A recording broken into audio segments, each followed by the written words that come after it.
this is going to be a quick video that walks us through the formative assignment for Chapter 5, which we started working on in class on Tuesday, today, and then is due at the end of class on Thursday.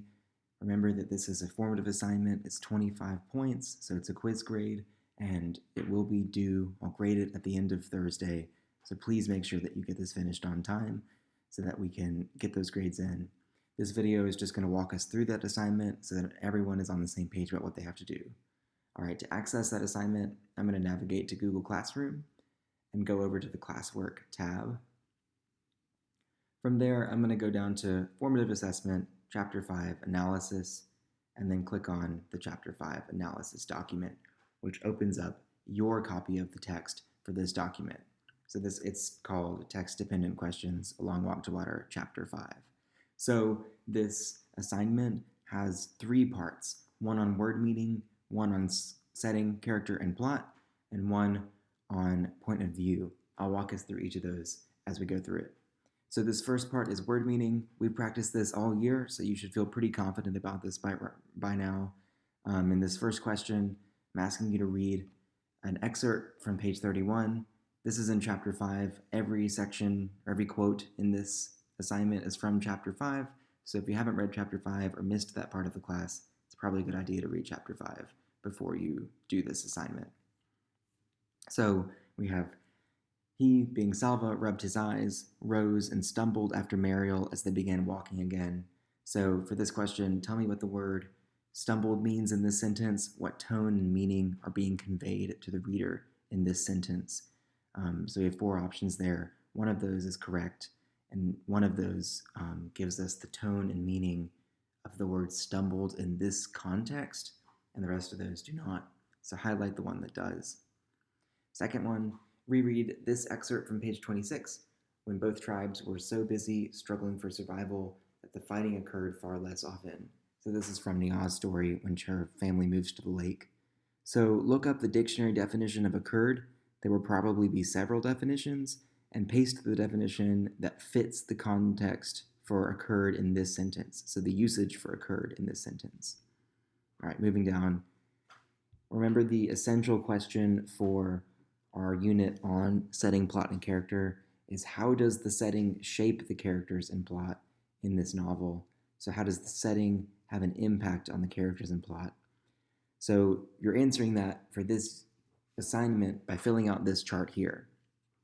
We have a section for Nia's story, a section for Salva's story. In the first part, we're wondering what is the setting? So it says the setting is blank, fill out the setting there. Remember, setting can be location, time, the political events around the story, basically anything in the world that's happening around our characters. That's the setting.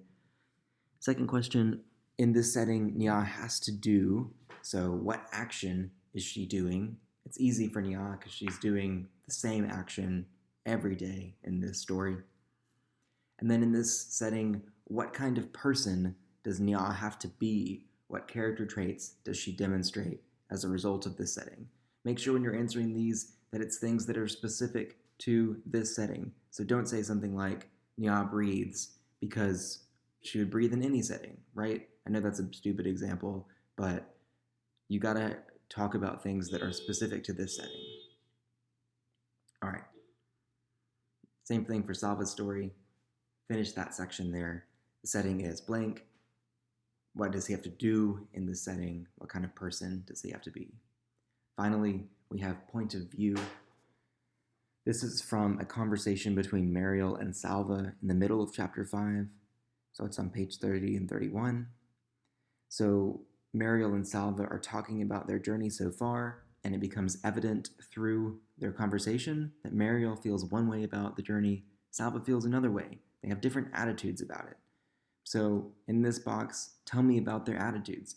Mariel thinks the journey is blank, so how does he feel about this journey? You can give me an emotion, you can give me like something that he says. Salva thinks the journey is blank.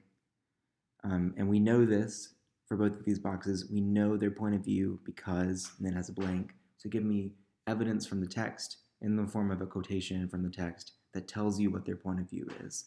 And then finally, how does Linda Sue Park compare and contrast Mariel and Salva's points of view? Basically, what I'm asking you to do here is tell me how their points of view are different. And what we're getting at here is this novel is showing us the differences between these two people's personalities through this conversation. So that's what we're answering at the bottom there. All right, if you have any questions about this, because I know that this is kind of a difficult assignment covering a couple different concepts, come to my office hours on Wednesday. Please talk to me about this, and I can help you out as you go through this.